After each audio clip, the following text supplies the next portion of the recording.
আজকে দেখলাম যে বিএনপির এক নেতা বক্তব্য দিচ্ছে মঞ্জুর ইলাহি, বলতেছে খালেদা জিয়া যদি মারা যায় পৃথিবীর ইতিহাসে সবচেয়ে বড় জানাজা হবে।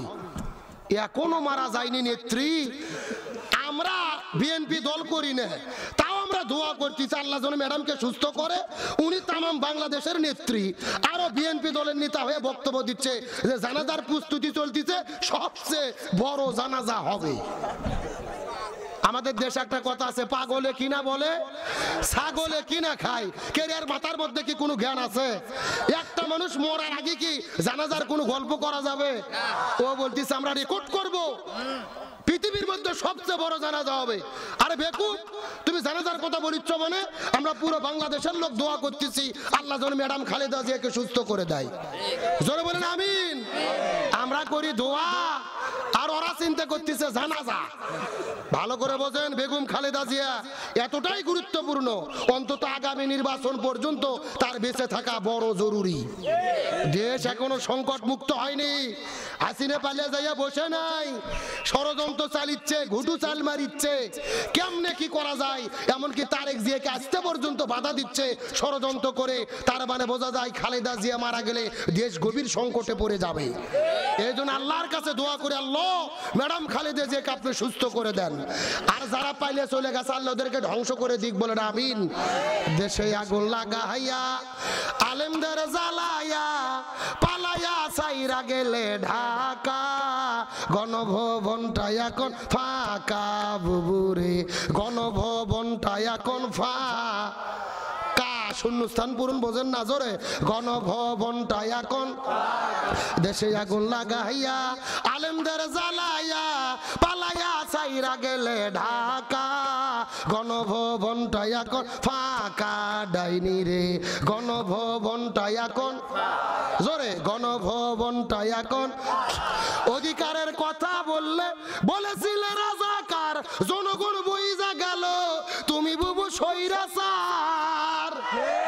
অধিকারের বললে কথা বলেছিলে রাজাকার, জনগণ বইজা গেল তুমি বুবু স্বৈরাচার। তোমার নেই তো শরম লাজ বুবু বড়ই নাটকবাজ, তোমার নেই তো শরম লাজ বুবু বড়ই সিটিং বাজ।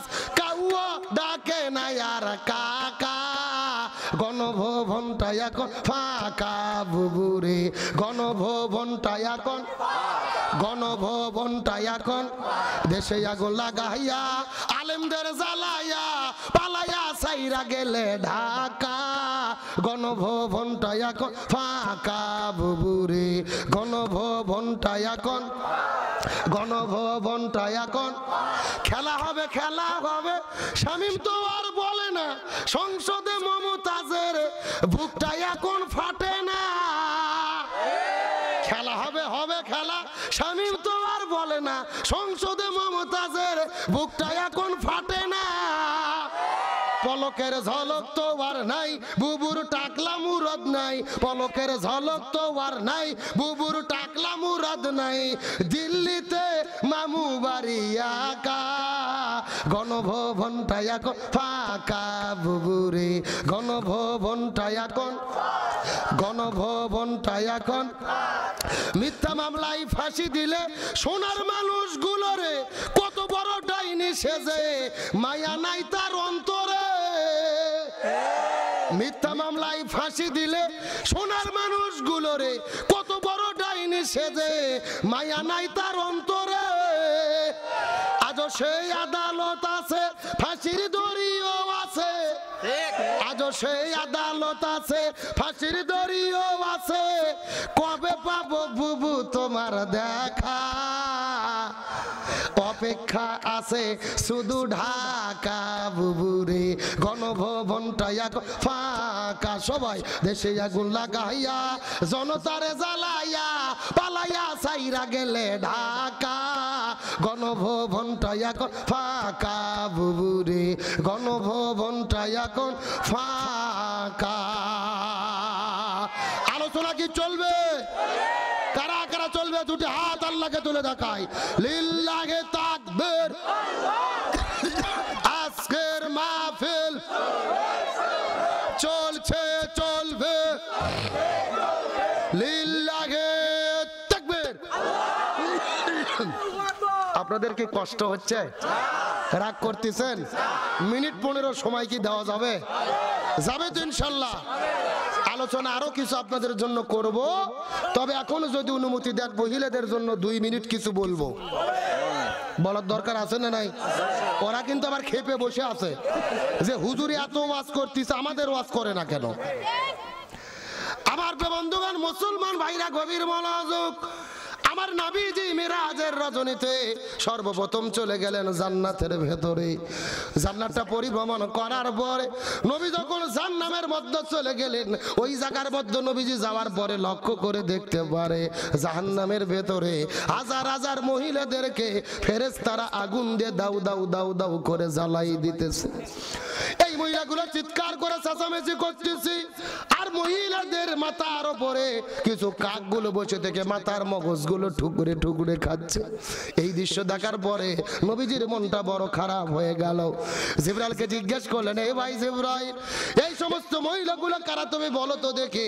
এমন সময় জিবরাইল ডাক দিয়ে বলে, ইয়া রাসূলুল্লাহ, মনের মধ্যে কষ্ট নেবেন না, এই মাত্র আল্লাহ তাআলা জানাই দিল আপনার উম্মতের ভেতরে অধিকাংশ মহিলারা জাহান্নামে যাবে। অধিকাংশ মহিলাগুলো যাবে কোথায়? এই ছেলেবেলায় তোর মাঝে মধ্যে গল্প করো কেন? এই কথা শোনার পর নবীজির মনটা বড় খারাপ হয়ে গেলেন। জিবরাইলকে জিজ্ঞেস করলেন, হে ভাই জিবরাইল, অধিকাংশ মহিলা কেন জাহান্নামের মধ্যে যাবে তোমার কাছে জানতে চাই, বলো তো দেখি। জিবরাইল ডাকতে বলে, ইয়া রাসূলুল্লাহ, অধিকাংশ মহিলা জাহান্নামের মধ্যে যাবে এর পেছনে অনেকগুলো কারণ রয়েছে, তার ভেতরে প্রধানত কারণ হলো 2টা। জোরে বলেন কয়টা?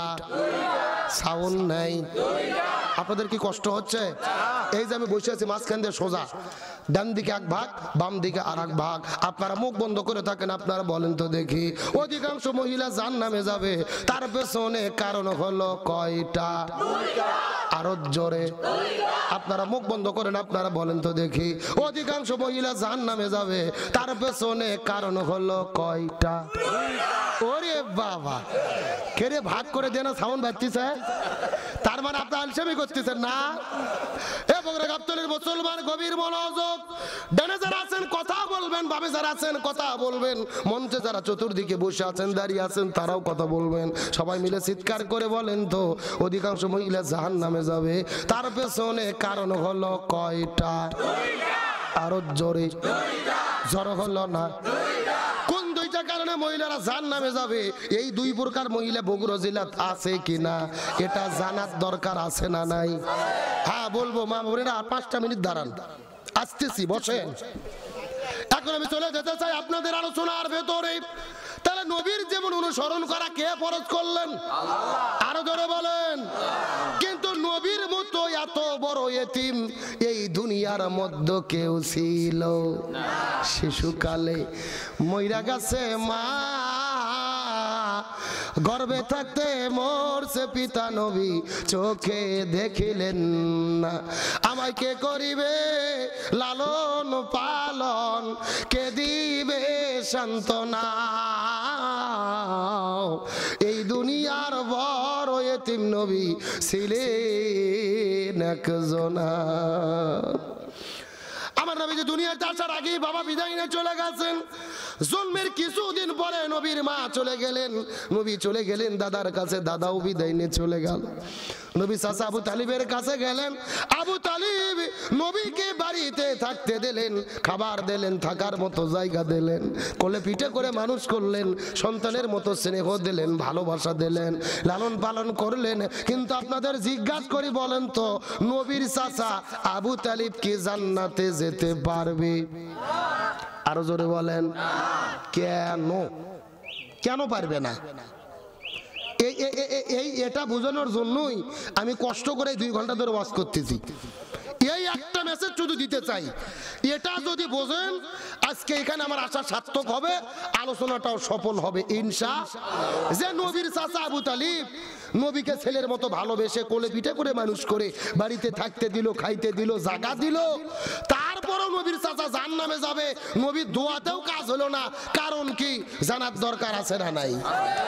এ বগুড়ার মুসলমান গভীর মনোযোগ লক্ষ্য করুন। আমি আপনাদেরকে অবশ্যই বলবো, তবে এখন আমি আবারও মা বোনদের কাছে ফিরে চলে যেতে চাই। চিৎকার করে বলেন তো, অধিকাংশ মহিলা জাহান্নামে যাবে কয়টা কারণে? নবী বললেন, হে ভাই জিবরাইল, কোন দুই প্রকার নারী জাহান্নামের মধ্যে যাবে বলো তো দেখি। এমন সময় জিবরাইল ডাক দিয়ে বলে, ইয়া রাসূলুল্লাহ, এই দুইটা প্রকারের মধ্যে প্রথম নম্বর প্রকার হলো যেই সমস্ত মহিলাগুলো মাথার চুল বের করে, আজরা পাজরা বের করে বেপরদা অবস্থায় রাস্তাঘাটে ঘোরাফেরা করে, এই সমস্ত মহিলাগুলো জাহান্নামের মধ্যে যাবে। তার মানে বোঝা গেল বেপরদা নারী যারা জাহান্নামে যাবে। কেরে শূন্যস্থান বোঝেন না? জোরে, বেপরদা নারী যারা। আচ্ছা, পর্দার মিছিল করতে কি আপনাদের ভয় লাগে? এমন সাউন্ড দেবেন মহিলাদের প্যান্ডেল যেন পার হয়ে যায়। এটা তো ওদের বিরুদ্ধে মিছিল হচ্ছে, পাগল করে। বেপরদা নারী যারা, বেপরদা নারী যারা। এখন বলেন তো, বগুড়া গাবতলী বেপরদা নারী আছে না নাই? আমি কি কিছু বলবো? গাবতলী থানার মা বোনদের ধরন বলিতে লাগে শরম। সকালবেলা আর সকালবেলা ভরকা পরে, বিকাল বেলা ওড়না নাই। দাদা ভাই, ডিজিটাল দেশ বুঝি এটাই। দেখবেন এমন ভাবে সকালে বরকা পরে, সেনার কোনো বুদ্ধি নেই।